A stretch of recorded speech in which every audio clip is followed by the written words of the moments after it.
new ways of life and looking at things. Sapagkat ang mga bagong alak daw inilalagay sa bagong lalagyan. So ang mga bagong kasiyahan dapat may ibang packaging. Ang ibang mga bagong bagay hindi darating sa mga lumang anyo. Kahit sa espiritu, bago ang espiritu mo, bago dapat ang templo ng espiritu, pati ang puso. Luke 5:37. And no one pours new wine into old wineskins. If he does, the new wine will burst the skins, and the wine will run out, and the wineskins will be ruined. No, new wine must be poured into new wineskins. And if you might stretch the application of this reality in our daily life, new experiences must be perceived from new perspectives. New beautiful things must be seen through new frames. Hindi dapat lagi tayong alipin ng nakaraan. Hindi dapat lagi yung kino-compare, buti pa nung daddy, ganitong ugali mo, ngayon ganito ka na. Buti pa nung maliit ka pa yung anak ko, lagi niya akong niyayakap, ngayon malaki na siya, hindi na niya ako niyayakap. Pero nalimutan mo na hindi mo na rin siya pinapaliguan, hindi mo na siya inaalagaan ng sobra.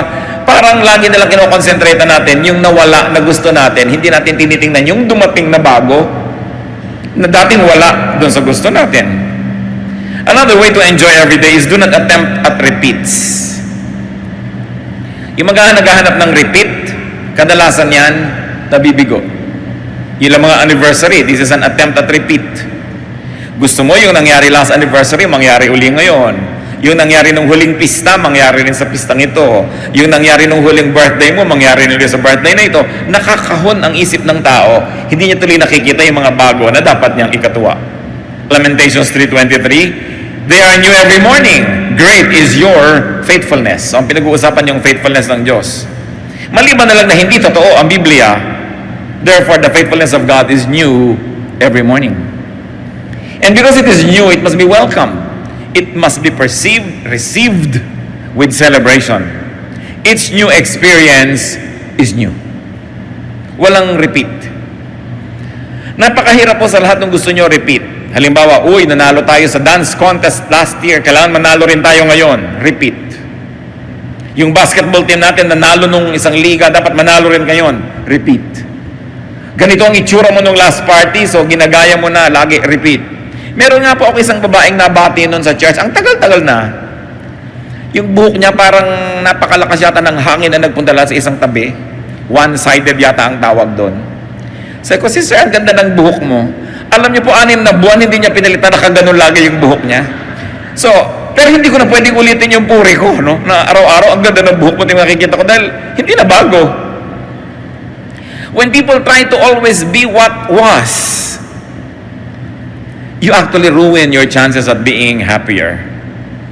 Kaya sabi ng Panginoon sa Luke 5:36, He told them this parable, no one tears a patch with a new garment and sews it on an old one. If he does, he will have torn the new garment, and the patch for the new one will not match the old. Siyempre, mayroong ibang original spiritual context yan. Yung spirituality talagang pinag-uusapan.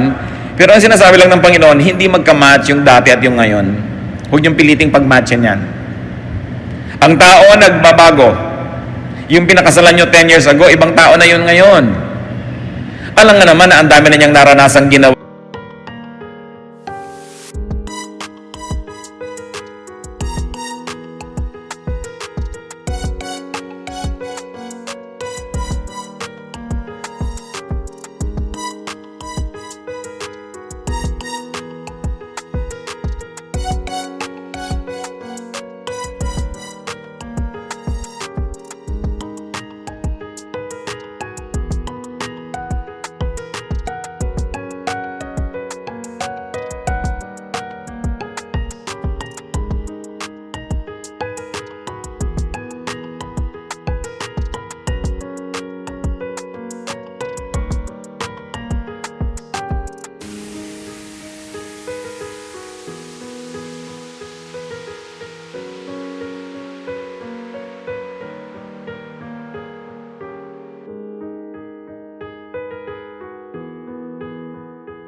At init, gutom at pagkabusog, natutunan, ang dami na niyang kabiguan at mga tagumpay, the same pa rin siya as 10 years ago. That's impossible. Alam niyo, ang mga tao who fall out of love, Yung mga tao na hindi nakaka-cope sa nagiging ugali nangyayari sa kanyang asawa, yun na naghihiwalay eh. Kasi, mabuti pa nung nililigawan mo ako, no? Lagi kang may dalang bulaklak, no? Sasabihin naman siguro nung asawa mo, hindi lang masabi sa'yo, wala ka pa kasing varicose veins nun. Ang hinahanap mo lang yung dati ako, ikaw yung dati ka, nasa na? Diba? Laging nung araw, no? Itsura mo nga ngayon, tsaka nung araw, compare mo, so, nagbago ka rin. Nagbabago ang lahat. Yung hindi tumatanggap ng mga pagbabago, yun ang hindi nagkakatagalan. Ipinapako mo siya sa ganon.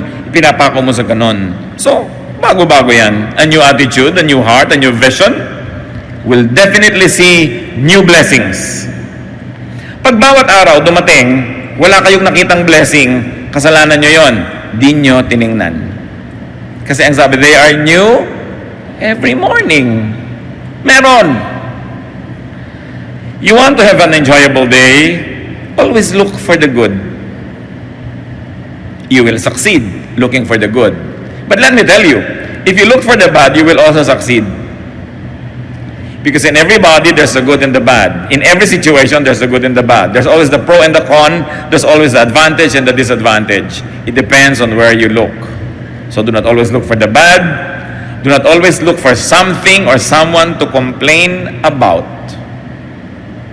Naranasan ko na po na magbakasyon minsan sa Europa. Sumakay ako sa isang malaking barko mula Sweden going to Finland.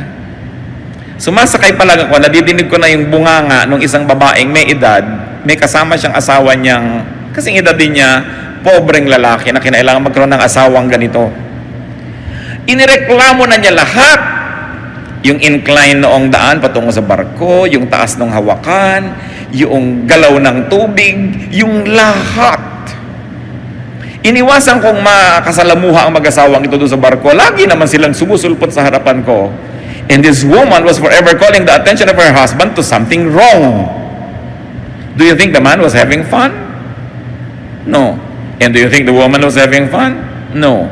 Both of them spent so much money only to look for the bad and the ugly in Europe.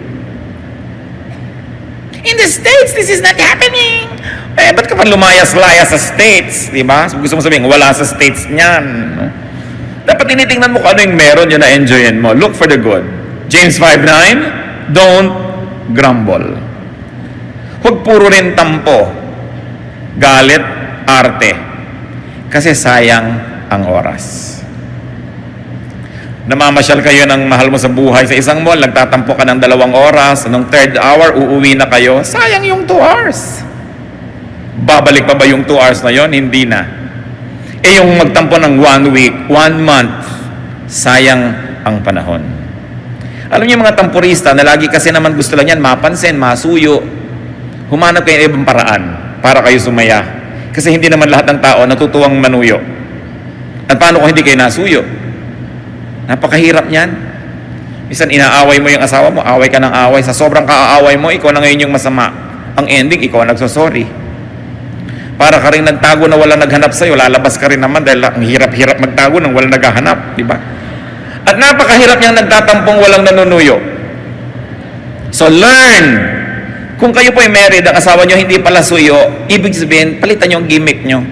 Humanap kayo ng ibang trip sa buhay dahil maiinis lang kayo lalo. And you will spoil many days, many weeks, many months in your life which could have been invested in happiness. If you want to be happy, be ready for surprises. Be ready for variations. Meron pa akong kilalang babae, sinurprise ng asawa niya. Ano sila? Yung nagsisika pa lang, nagsisimulang mag-asawa. Umuupa pa lang ng bahay, wala pang kagamit-gamit. Alam niyo po ba na itong pobreng lalaki ay sinikap na mag-uwi ng refrigerator na malaki habang namamalengke yung asawa dahil wala silang ref. Sinikap niyang i-timing lahat yon para maging surprise. Yung talagang surprise. Kasapakat pa niya pati tricycle driver para huwag iuwi agad ang asawa niya at gumawa ng delay kung sakaling hindi pa tapos ang delivery. Nakita niyo na yung pagsisikap ng lalaki. Pagdating ng bahay, tadan! Alam niyo sabi ng babae, bibili ka lang pala ng rep, di ka nagtanong, ayoko ng kulay na yan. Kung kayo yung lalaki, ano gagawin nyo? Either i-freeze nyo siya, o hahataw nyo sa kanya yung buong ref. Alam nyo, hindi lang yun ang nangyari. Ibibili siya ng mga damit, biglang, naku, hindi ganyan ang gusto kong cut. Laging may reklamo. Alam nyo ngayon, hindi na siya ibinibili. In fact, hindi na siya inuuwi. Totoo yun. Nagsawa na. Mano ba namang masurpresa ka? Hindi kasi yun ang iyong inaasahan. You know, do not spoil something unexpected. Hindi yun ang inaasahan mo, hindi na yun ang dapat mong ipagbunyi. Meron pa pong isang tao nagregalo ng isang gadget sa isang kaibigan. Ine-expect niya talagang surprise, matutuwa. Ang nabasa sa mukha nung binuksan ng regalo, disappointment. Kasi iba ang ine-expect niya. Huwag kayong expect ng expect. But expect to be surprised. Then you'll be happier. Pag lagi ang inaasahan nyo, may script ang buhay, may specification ang darating na regalo, may script ang sasabihin ng mahal nyo sa buhay, mabibigo kayo lagi. Kung minsan may nag-aaway, hindi naman balak talaga mag-aaway. May sinasabi ka lang para mapasabi mo lang siya ng gusto mong marinig. Hindi yun ang narinig mo. Nagalit ka na ng totoo, nag-away-away na kayo. Don't always box in yourself. And don't put everything in a box. Be ready to be surprised. Habang nag-uusap po tayo ganito mga kapatid, isip-isipin nyo na mga sarili nyo, gaano karaming beses na ang nagmamahal sa inyo, nalanta, nawala ng gana, nabigo, dahil hindi nyo in-appreciate yung surprise niya. We should be willing to be surprised. The weather is not the same every day. We should be willing to accept variants. Mga iba, pagkakaiba-iba ng mga bagay. Configurations are never the same. Sabi nga sa 1 Corinthians 15, 39 to 41, all flesh is not the same. Men have one kind of flesh, animals another, birds another, and fish another. There are also heavenly bodies and there are earthly bodies, but the splendor of the heavenly bodies is one kind, and the splendor of the earthly bodies is another. The sun is one kind of splendor, the moon another, and the stars another. And stars differ from stars in splendor. So yung mga tao, hindi kino-compare yan. Huwag mong hahanapin kay Juan ang na kay Pedro, but enjoy ko ano yung na kay Juan, enjoy ko ano yung na kay Pedro. Hindi yung lagi mong pinagko-compare. Ganon din po ang mga araw. Each day is new. Each day is different. Each day is unique. It is impossible that there will be 2 days that are the same. Una, iba yung date, hindi na yun babalik. Iba yung posisyon ng araw, iba yung temperature, iba yung moisture, hindi yan pare-pareho. Kung lagi mo hahanapin yung gusto mo lang na klima, maraming mga araw, hindi ka mag-enjoy. So kung ano yung nandun, tanggapin. Make the most out of it. How else can you enjoy every day as worshipful activity, ha? Hindi yung nyo makasarili, narcissistic activity, but an activity that glorifies God. Because it is God who is the giver of every day. The only way to thank God is to enjoy that day. To learn from it, to be blessed by it. Be ready to enjoy physically, mentally, socially and emotionally, and be ready to enjoy spiritually. Now, you cannot always do that every day, not all of them. So, nag-iisip ka, may sakit ako ngayon, mabigat ang pakiramdam ko, magrereklamo ba ako sa Diyos? O mag-i-enjoy naman ako spiritually? Bibitawan ko lahat ng mga ginagawa ko, makikinig lang ako ng mga magagandang kanta, sisikapin kong magbasa ng kaya kong basahin, kung pinapayagan ako ng mata ko na magbasa. Or I will enjoy socially. I will just be in the house and enjoy my housemates because I cannot go out to work. O may mga araw naman na very physical kayo, ganadong-ganado kayo, enjoy it. Hindi naman yung doon ka ngayon pipilit gumawa ng iba. Kasi araw-araw ang ating din pong chemistry iba eh. Iba-iba ang sitwasyon. So tinitingnan mo, what is this day for? Ecclesiastes 5:19. Moreover, when God gives any man wealth and possessions and enables him to enjoy them, to accept his lot and be happy in his work, this is a gift of God. Sabi po ni Solomon, pag may ibinigay sa inyong Diyos na pagkain at binigyan pa niya ng gana, aba, samantalahin nyo yan. Kasi minsan may gana kayo, wala yung pagkain na gusto nyo. Minsan may pagkain, wala kayong gana. Pag nagkasabayan, enjoyin nyo. Ano man ang nandyan, kailangan yan na huwag papalampasin. Ngayon, mga tao ganyan din po mga kapatid. There are people that you can enjoy physically.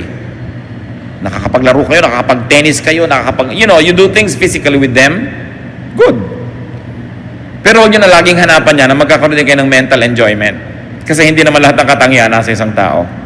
So may tao naman na pagkasama mo siya, talagang it's a mental, game. It's nice, You get fulfilled. And there are people who are very socially nice to be around. They make you feel good. And there are people who make you enjoy spiritually. Bihirang nagsasama-sama lahat yan sa isang tao. Kaya ang tao na mag-enjoy ng buhay, marami ring mga karakter na tao sa kanyang buhay. At pinapayagan mo rin ang mahal mo sa buhay na maministera ng iba. Hindi ko may asawa ka na, kayo na lang ang tao sa mundo. May girlfriend ka, may boyfriend ka, kayo lang ang tao sa mundo. Because you cannot always deliver. Kung minsan iba yung kaligayahan ng asawa mo, pag mga kapatid niya ang kasama, so bakit mo pagkakaitan? Pag yung mga kaeskwela niya nung high school, meron naman siyang ibang klaseng fulfillment, iba naman pagkakayo, so hindi ka dapat laging seloso. Liban na lang you're a superman or a superwoman who can give to your loved one everything that your loved one needs, you must permit them to be ministered to by others. So long as, if you're married, it doesn't endanger your relationship. Yan lang naman ang pag-iingatan na yung inyong pagiging tapat bilang mag-asawa ay malagay sa panganib. And in that case, magtyaga kayo sa isa't isa. Dahil mag-asawa kayo Pero, why don't you grow? Halimbawa, yung asawa mo, ang hilig-hilig manood ng basketball, 20 taon na kayong mag-asawa, hindi ka makaupo sa isang buong game at pag-aralan yon. Sasabihin pa ng babae, ano ba yan, agawan na agawan sa bola? Bakit hindi nalang bigyan ng tigis ang bola ang dalawang team? Para matahimik sila. Hindi walang laro. Pag-aaralan mo ngayon to be the enjoyable partner, lalo kung may asawa ka. Duty mo yun, kapatid. Hindi mo sasabihin, ganito na ako lang napangasawa mo ko, so pasensya ka. Alam nga namang mag-stick na lang siya sa'yo dahil wala siyang choice. Kulang naman yung enjoyment ng marriage nyo. So you also begin to change your ways. You also do not set yourself in stone, or you do not set yourself in wet cement and quick dry cement, kasi kailangan nagbabago ka rin. Kasi pag nag-e-enjoy ang asawa mo, nag-e-enjoy ka rin. Pero pag siya hindi nag-e-enjoy, madadamay ka rin dyan. Kahit ano pang sabihin mo. So meron tayong pananagutan sa isa't isa. Alam niya kaya kung minsan tayo hindi dapat nakikipag-away. Halimbawa, hindi mo kailangan ng isang tao. Mabubuhay ka nang wala siya. Pero naisip ba natin na paano naman siya, kailangan naman niya ako? It's a ministry. Kaya lalo't kung may asawa kayong matalino, sa tingin nyo matalino, maghabol kayo kahit paano. Mag-aral-aral kayo, magbasa-basa, alamin nyo yung mga interest niya, para nakakapag-tennis naman ang utak nyo. Hindi magsaserve siya ng bola, hindi mo na maibalik. Magsaserve siya ng bola, hindi mo na maibalik. Kahit sa tennis, 3 balik, wala na, game finished, love set. Wala na, game over. At may taong ganun, kahit anong sikap mo makipag-usap, hindi maibalik ang usapan. 3 lang ang alam niyang topic sa mundo, yung medication niya, yung mga karamdaman niya, at yung reklamo niya sa kapitbahay. Every day, yun ang topic nyo. Sa palagay nyo, hindi kayo pagsasawaan. Kaya kailangan ng utak pinalalago. A very attractive person is a person that can always engage you mentally. Yung ang ganda-gandang kausap, nakakapagpayaman ng isip, nakakalibang, na pag-aaralan yan kung hindi likas. Sapagkat tayo mga taong nilikha sa image ng Diyos, marami tayong kayang gawin. Ecclesiastes 11:8. However many years a man may live, let him enjoy them all. But let him remember the days of darkness, for they will be many. Everything to come is meaningless. So don't put your life on hold just because you are saving, just because you are studying, just because you're preparing for some future glory or accomplishment. Do not put your today on hold. you must also learn how to live to the fullest. Although you are anticipating greater joys or greater fruitfulness in the future, but no day, no week, no month must be ignored, because it's a gift and it will never return. Be willing and be able to enjoy. Napaka-importante po ang ganitong mga katotohanan. Ang simple-simple, bakit natin pinag-uusapan? Kasi ang maraming simple ang nalilimutan ng tao. Ang mga Kristiyano, alam na alam yung mga doktrina, anong uri ng mga bautismo, kailan ba darating si Jesus, at kung ano-ano pa. Pero yung mga pang-araw-araw na buhay, nalilimutan. If you want to enjoy your everyday, you must learn to forgive the unintentional spoiler. Kung kayo nagda-drive, may papark ka na kayo, biglang may nauna, huwag kayo magalit sa kanya. Gusto niya ring pang-park. No? Minsan nag-aabang ka ng bus, naunahan ka nung iba, huwag kayong magalit. Pare-pareho lang kayong gustong umuwi. No? Yung mga nagda-drive na nauunahan, naiiwan ka, pare-pareho lang kayong nagmamadali para makauwi na o makarating sa pupuntahan. Lagi na meron kang nakakaagaw, pero hindi ka niya kilala, hindi niya inisip nung umalis siya ng bahay na aagawan kanya ngayon ng silya o ng linya o whatever. People are sometimes after the same rainbow's end. It's part of life. Don't make it personal. John 13, 6-8, no? An unintentional spoiler, si Peter. He came to Simon Peter, who said to him, "Lord, are you going to wash my feet?" Jesus replied, "Do you not realize now what I am doing, but later you will understand?" "No," said Peter, "you shall never wash my feet." Nakita niyo, gustong hugasan ng Panginoon lahat yung paa ng mga disciples as a symbolic act. Pero si Peter, nagpapaka-righteous, ayaw niya magmukhang pinaglilingkuran siya ni Jesus, sabi, "Lord, no, I will never permit you to do that." He was spoiling a very beautiful example. Buti na lang, hindi nainis sa kanya si Lord. Nung minsan, sabi ni Lord, pupunta ako sa Jerusalem, mamamatay ako doon. Sabi ni Peter, "No, Lord, I will never allow this to happen to you." Ano sabi ni Lord? "Get behind me, Satan. You are not on the side of God, but of men." Why are we talking about these things, brothers and sisters? Because in whatever you do, there will be somebody who will say, "No, I will never let you do it." Meron laging haharang. Meron laging hahadlang sa inyo. Sinasadya man niya o hindi, alam man niya o hindi ang ginagawa niya, merong laging ganon. Huwag niyong personalin. Many people are just underinformed or uninformed or totally clueless. Many people can just be ignorant, or people are just busy living their lives. People are just busy surviving so they can become your competitor. Hindi yun dapat pinepersonal. Kahit na pareho kayo ng nagugustuhan, pareho kayong umiibig, hindi siya kontrabida sa buhay dahil may karapatan din siyang umibig. Siyempre, paibigin niya yung gusto niyang paibigin, kakompetensya ka, pero huwag ka magagalit, huwag mong pepersonalin. Ikaw man siya, gagawin mo yung ginagawa niya. So napakahalaga meron tayong detachment. That people just have to survive. People have to live. They have to achieve their dreams. They have to earn money. They have to make a living. So may tindahan kami, nagko-compete sa kabila doon, huwag mong personalin. There's always competition everywhere. Ang mga halaman, lagi nagko-compete yan for light. Kaya alam niyo yung mga ibang halaman sa gubat, tuwid na tuwid, kaya magandang gawing halige. Kasi nagmamadali yun sa taas para pagdating yun, ikakalat niya yung lahat ng kanyang mga sanga para makuha niya lahat yung araw at wala nang matira doon sa katabi. Kaya ang mga halaman, nakikipag-compete lagi yan for light. Pag nandun yung araw, harapan lahat ng leaves doon. Ano? Pag natakpan ka nung gabi, sorry ka na lang, malaki yung leaves niya. Huwag mong pepersonalin ang buhay. Merong naglalakad ka, natalsikan ka dahil may mga lubak-lubak, umuulan. Hindi naman pinlano ng driver.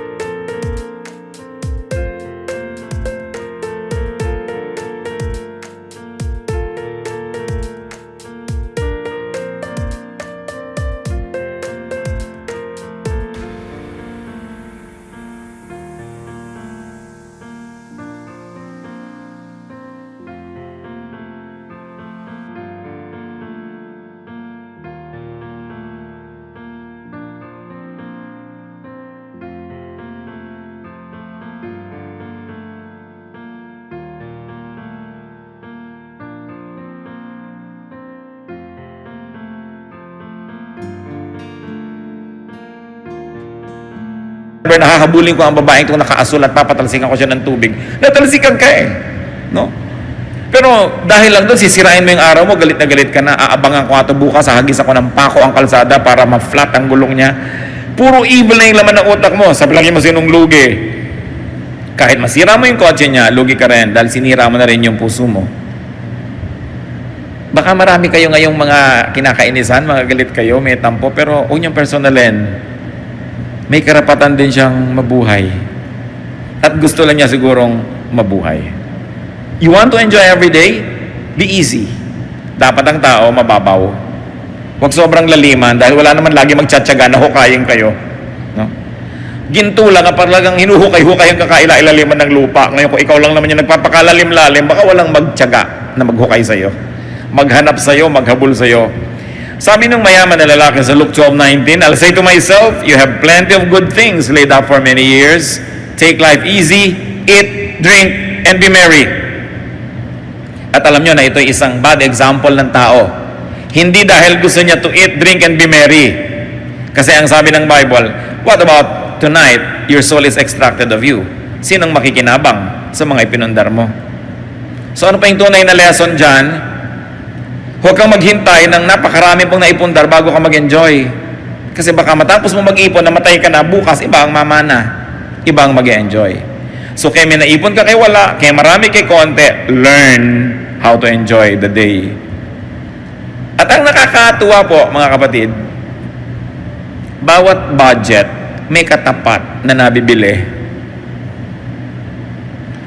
Nakita nyo, kung hindi totoo yan, bakit yung mga ang liit-liit ng kita, buhay pa rin? In fact, yung mga walang kita, buhay din. Because sabi nga ng isang pelikula, ano ba yan, Jurassic Park, life finds a way. Kaya may kesong ubod ng mahal. Pwede kang gumastos ng 10,000 pesos sa isang pirasong keso, no? Meron din naman na ubod ng mura kasi nipis ng blade. Pag humangin, habol-habol mo ang keso mo. Pero keso pa rin, di ba? May tinapay na ang mahal-mahal, may ang mura-mura, may laman pa sa loob ng nyog. Okay, may laman pampalaman na kulay pula, mga lumang tinapay din yun na dinurog at kinulayan. Bawat budget may katapat.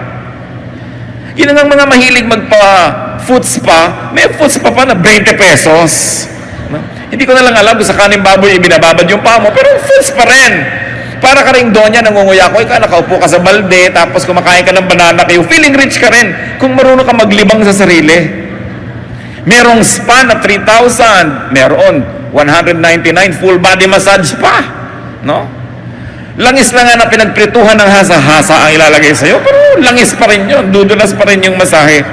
So may katapat ang lahat. Sabi nga nila, pusali man ay may katapat na langit. So tatanda mo yan, pusali man ang kalagayan mo, may katapat kang langit, marunong ka lang tumingin. Napakahalaga, nag-i-enjoy tayo niyan. So, babaan ang kaligayahan, hindi laging tinatasan. At ang pinakamahirap niyan mentally, alam niyo kung masyado kayong marunong, halos wala na kayong makausap. So paminsan-minsan, magpapanggap ka ring mangmang ka para ka matawa ng malakas. Kasi ang mga mangmang, mas masasaya. Mas malalakas tumawa, yung mabababa IQ. Uy, pinigil ang mga tawa. Di ba? Mas tawanan ng tawanan yung mga nonsense ang usapan. Ginagaranti ako sa'yo, hampa-sampa, gulungan. Sigurado walang kalatoy-latoy yung pinag-uusapan nito. Pero, masaya. Di ba ang mahalaga at the end of the day, masaya ka. Pero siyempre, binabalance mo rin yan. Pero pinag-uusapan natin, how do you enjoy every day? Adjust ka sa katapat mo. Hindi lagi kang maraming requirements. And be humorous. One thing that I appreciate about God, I don't know if you do, is God's very humorous. Ang dami niyang joke. Kung bukas ang mata mo. Natatandaan nyo yung mga disciples na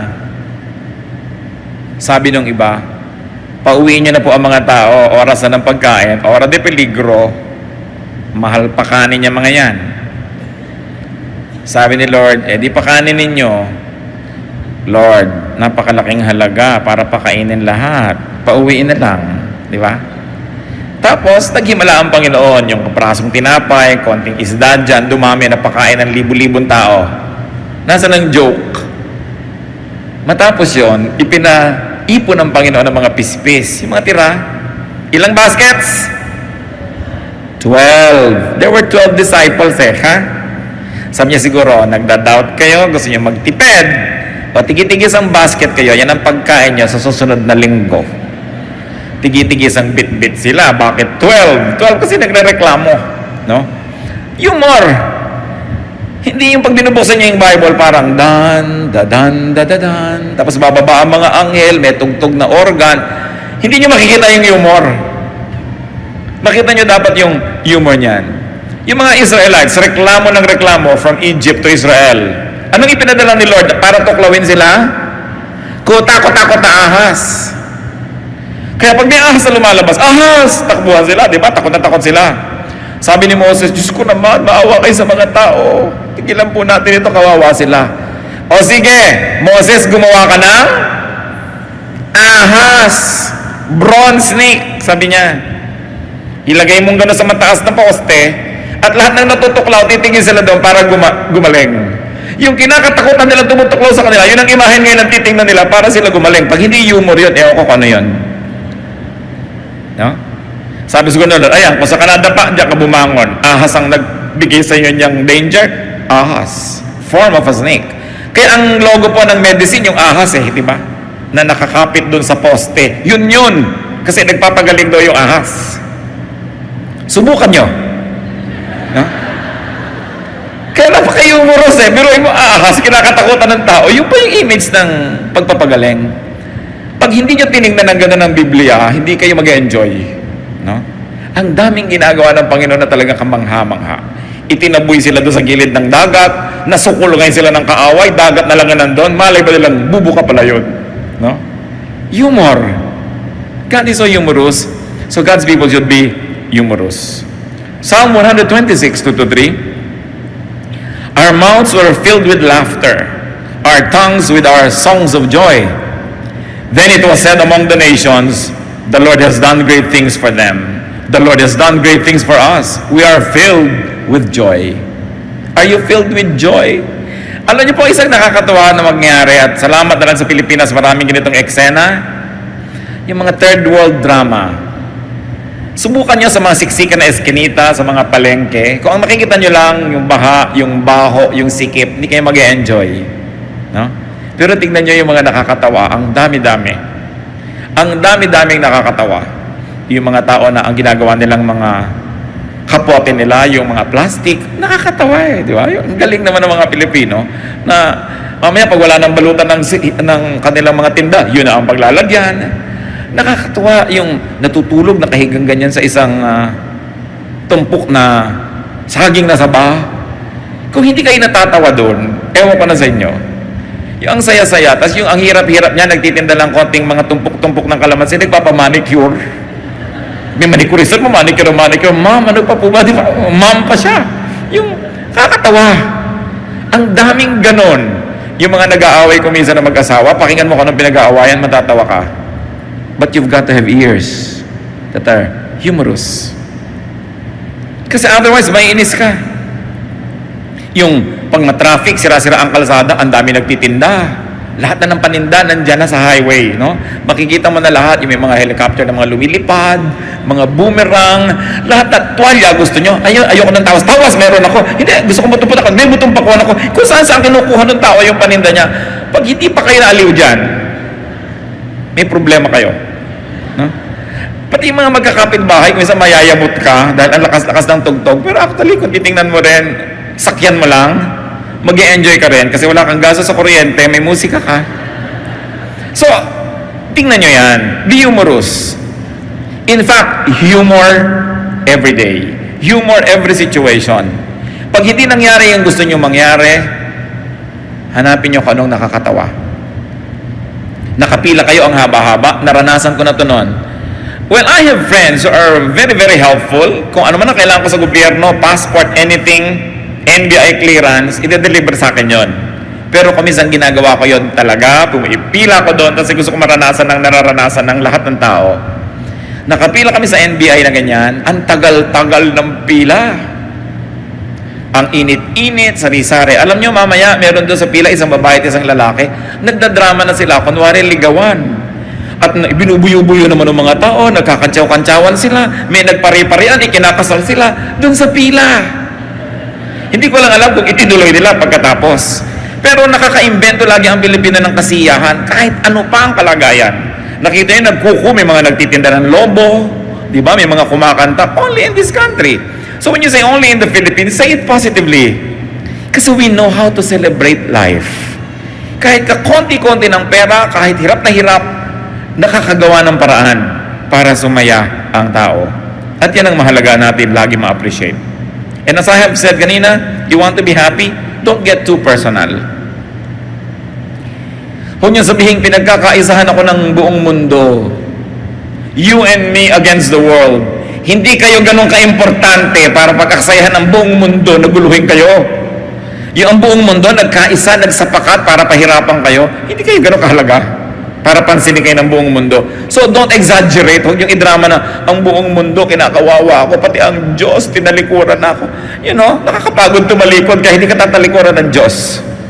Sabihin, kinalimutan ako ng Diyos. Paano yun? Paano niya gagawin yun? Alam niya ang lahat. Ang hirap-hirap namang makalimutan ka niya. Sobrang effort ng Diyos para ka makalimutan. Dahil ang natural, maalala ka niya. So yung sasabihin, nakakalimutan ako ng Diyos. Pinagtatakloban ako ng langit at lupa. At sa langit, idadamay ang lahat para ka lang maipit. Pagtatakloban ka ng langit at lupa. Yung ganyan mga madramang salita, nakaka-influensya ng attitude natin. Huwag niyong personalin, no? Dahil talagang panapanahon lang ang buhay at totoo yung swerte-swerte lang yan. Huwag kayong laging nagagalit sa nangyayari sa inyo na parang ipinlano ng lahat ng langit na ganun yun. Ecclesiastes 9:11, I have seen something else under the sun. The race is not to the swift or the battle to the strong, nor does food come to the wise or wealth to the brilliant or favor to the learned, but time and chance happen to them all. Maraming Christian allergic na sa salitang swerte, no? Alam nyo ang bagong magandang balita, Tagalog version. Alam nyo pananagalog diyang, but time and chance happen to them all? Sabi, talaga lang may dinarat na ng malas. Kung gusto nyo makita sa Biblia, nandun.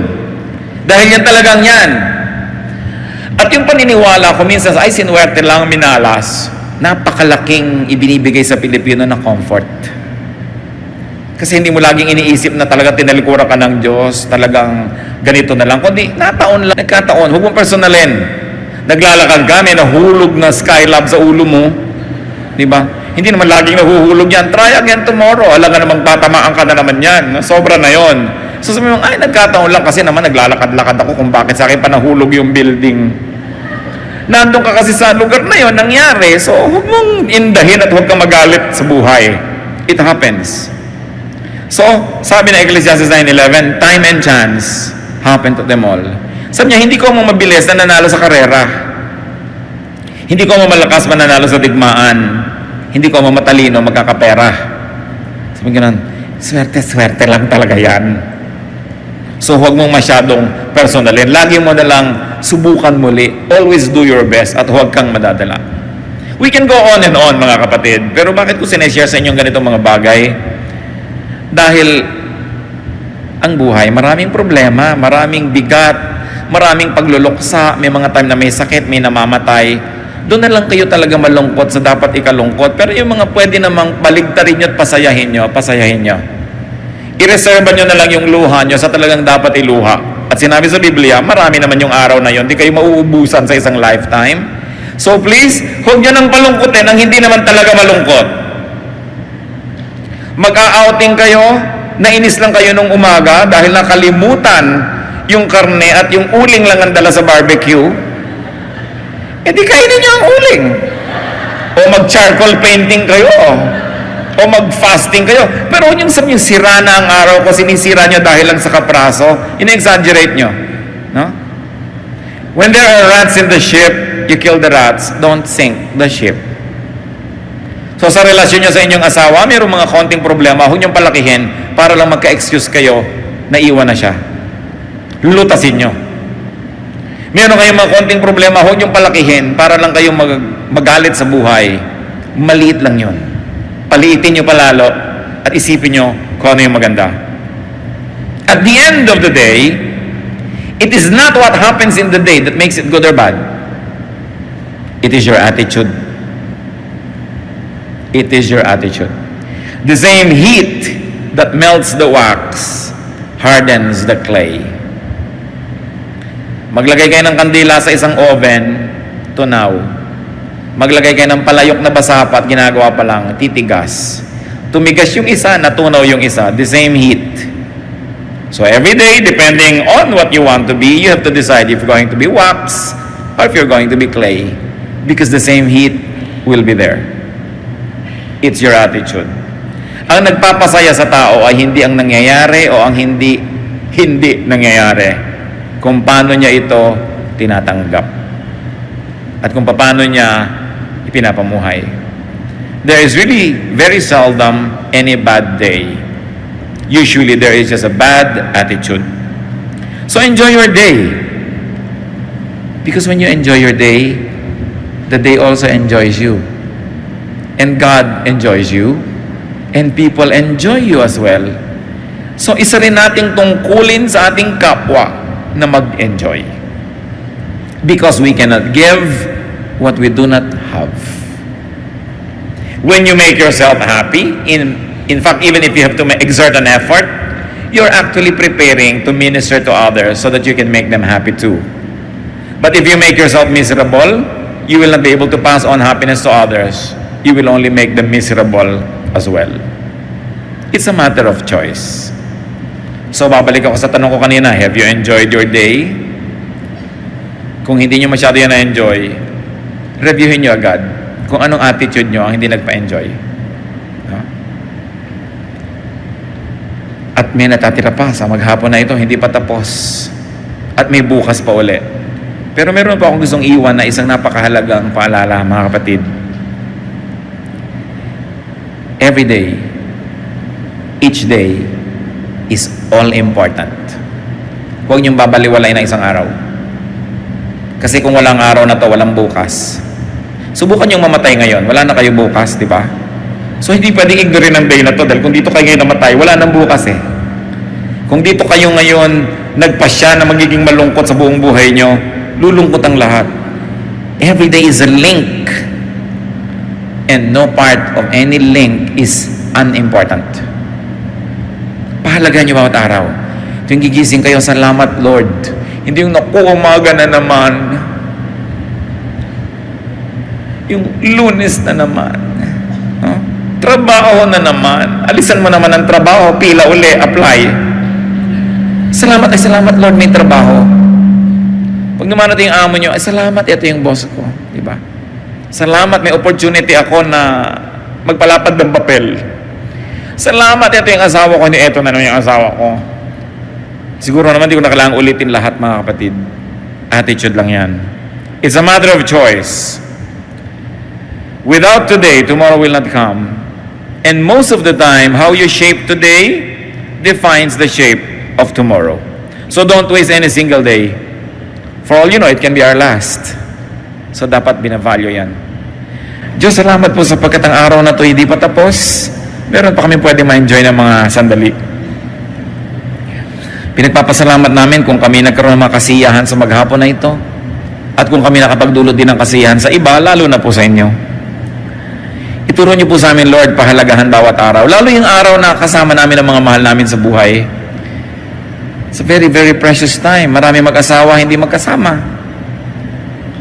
So pag magkasama, mag-asawa, turuan niyo po, Panginoon, na talagang pahalagahan yon. Ang magkapatid, ang mga mag-ama, mag-ina, magkakaibigan.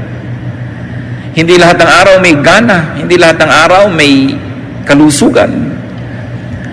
Ituro niyo sa amin, Lord, to value every moment.